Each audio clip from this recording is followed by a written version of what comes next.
Hey, Devyn. Hi, Dave. Lovely to meet you. Good to meet you too. All right. It's hard to believe that we're to the 40th season of the challenge on MTV. I mean, just going back and watching, the older seasons on Pluto back to like the early years, and seeing how this program has evolved before TJ Lavin to what it is today. I mean, you're talking about $1 million prize, and we're bringing back so many big names from over the years. I mean, this show has come a long way.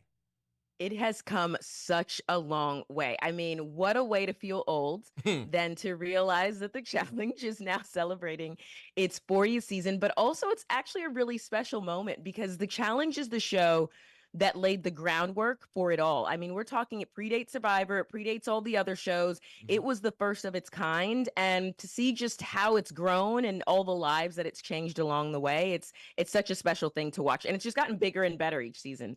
Johnny Bananas is Johnny Bananas a great competitor and a great person for this show, or is he really conniving and he's an expert at the mental game of this? So it's funny you ask. So my history with Bananas, actually, Bananas is part of the reason why I decided to apply and ultimately be on The Real World Brooklyn, because when I was in college, he came down to host a party that my then boyfriend was throwing. And when I met him, I thought this dude is crazy, Mhm. but in an entertaining way, because he ate off my ice cream cone that was in my hand literally within 10 minutes of meeting him. He just took a bite out of it without asking, without knowing him. Yeah. So he inspired me to do something sort of wild. So I very much appreciate Bananas, and this is going on almost 16 years now. He's an excellent game player. He Mm. is a mastermind, so you have to be careful because otherwise he will Jedi mind trick you. Mhm. But I think at his core, he's a solid guy, and if he rides for you, he rides for you. And I want to point out, you technically have a better record than he did because you've never lost in an elimination challenge and you've been to the finals both times you've competed. So, if it ever comes up in conversation, you win just based on sheer statistics because you are batting 1,000 both ways. Now, Well, thank you. And I think he knows that because he always answers whenever I call or text, no matter what he's doing. So I well, he appreciate also that. I knows feel with the like he knows. podcast, you're going to talk about him. So he wants you to say good things. Yeah. Yeah. Exactly. That Now, we keep it real on the podcast. absolutely. And I have a question too, because you had your own showmance through this show, but you've seen so many others and you've seen some that have turned into beautiful relationships with children. You've seen some really, really bad breakups and just train wrecks. If there were two competitors on the show that you've watched over the years as a matchmaker, who would you set up with each other that maybe they haven't competed together or you just think they have such a Ooh. dynamic that you'd be like, these two are like the positive and negative of a magnet that would just together if I had the opportunity? Ooh, that's a really great question. Who would, who actually, and I've kind of hinted at it before. I actually think Tori and Devin. Who are best They're friends. very Yes. close friends, and they have a safety with one another, a communication style with one another, and a real love for one another that I think something could be there. I mean, it'll be a little boisterous and crazy, but I think those two should give it a go. Now, is he still dating Michelle? By the way, I may be 50, but my guilty pleasure is the challenge. That's why Dave knows so Yes. much about it because he'll walk in and I'm watching reruns, I'm watching new ones, I'm downloading, reading articles. Yeah. I love it. So I know all your history on the show and I had to read up on your personal history. And my goodness, what a arsenal of things you've done in your life already. Thank you. I appreciate that. And please know, people of all ages, one of my good friends, Clinton Kelly, who did a show, What Not to Wear, he is a super fan. He and his husband, Damon, shout out to them, super fans of the challenge. It's actually sort of how we became friends. People of all ages love and live for the show. I get stopped all the time with people asking great questions. So you're definitely in good company. It's an iconic show, and we have such great people on it who've really impacted the lives of others. And so watching it, you get to yell at the screen, you get to root for your favorite players, but hopefully you feel a little inspired along the way. And season 39 was certainly that. And I know season 40 is going to deliver as well. Now, being on the show, you've got cameras around, and you know that whatever you say and do is going to be filmed, and they can hear you and all that. Is there a point where you kind of forget that and just let go and not even realize any of that behind the scenes stuff? You know, Dave, I will tell you, well, this was some years ago. I remember when I was in the process of applying for Real World, right? It was like a 6 month audition process, very long, 100,000 people audition. They picked 8, and I was one of Mhm. 8. And I remember going into that house being like, don't they know they're on camera? You know, like I'm never going to be caught looking crazy because you know that cameras are there. I'm pretty sure within the first 48 hours, I had Proactive all over my face and my hair in rollers. And I was eating a yogurt at one point, and the camera was just staring at my face. And I was thinking, I'm eating a yogurt. This isn't even entertaining. Get out of my face. So, yes, you eventually do become a little numb to the cameras Yeah. and you just live life. It's too hard not to.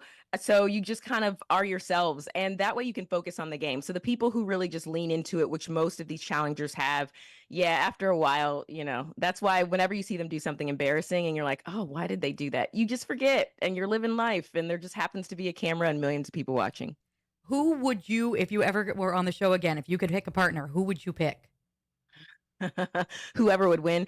Yeah, there's a who- few of those though. There's some really great guys and girls that have been in the game the last There few years. are some exceptional, and I really do love them all. People have asked me who my favorite is, and I say I'm sort of like they feel like they're my children, even though some of them are older than me, and that I genuinely do love so many of them. Look, I'm not good at endurance, but I am great at political gameplay and just getting along with everyone, which goes a very long way in the house. So I think anyone who can make up for my lack of endurance would probably be a great partner. I'd love a girl team like a Rachel Robinson. I think she'd be great. I like Laurel, but her mouth gets her in trouble a lot, but she's an excellent competitor as well. Nerese is a shining star that we're seeing too, as well as Olivia. So there's a lot of really great people on the show, and you can't go wrong. Now, is there anybody you would not want to see as partners? Not even with you, but if there was two that you knew would just be the worst, most toxic pairing, which would be fun TV to watch, who would you not put together? I mean, absolutely, Cara Maria and Laurel. Yes. Unfortunately for us all, in this season of the challenge, they happen to be on the same team. Hey, And well, from coming off of a episode very ugly breakup last season of friendship again. Yes, and I was there in person for the first breakup of that friendship Mhm. on Free Agents when it all started to go downhill initially. And why is so, Nicole always involved? Nicole, she just manages to appear. I genuinely like all three, and yet they all three should never just be intertwined in any capacity at all. Except They're for the very TV different. viewer. Yeah, except for the TV viewer. Except for the TV viewer. Of course. What about guys? Any two guys you would be like, absolutely not, never, or it would be fun to watch though? Oh, that's interesting. Well, Paulie and Theo really had some drama going on that's been going on for years that we might get to see play out this season. So I would say that that's probably one. And then what'll be interesting is sort of the Bananas, because Bananas is in era 2, but he's friends with so many of the era 1 guys. That's going to be interesting to watch play out. Because again, you're now looking at 15, 20-year friendship histories, yet you're competing against one another. And we haven't really seen that. You've got some of these guys who are, especially from the early seasons, they're in their 40s, almost 50. How physically demanding? Mark is 53. Yeah. How, Mark is in his 50s. Yes. but how physically demanding is this? Okay. I am one of the few people that I know from this show that all I lost was a toenail in my seasons. Don't worry, it's grown back. It's fine. My feet are fine. But from doing the finals, I know people with quite a few injuries. It is very tough. It's mentally tough. It is physically tough. And I'm just impressed for anyone who signs up. I was asked to do the Challenge USA last year, and it was like a few months before my wedding. And I was crazy enough to think, you know what? Why not? Maybe I will. Fortunately, I said no. And in hindsight, I'm so glad that I did, because my husband kept telling me at the time, he's like, we can't move our wedding. So if you get injured, that's all there is. But it's tough, but people also play with their heart, which is what we appreciate about the show. So they go in with sort of this fearlessness. It's the everyday person. There's someone everyone can relate to on that show. And you go in with this fearlessness, give it your all. And sometimes you leave a little part of yourself on the battlefield, but you keep coming back for more. Two last questions. Number one, what does TJ smell like? And number two, do we need subtitles for CT when he's growling? TJ smells like pure joy with a hint of judgment, but I mean judgment in a good way, because he pushes us, right?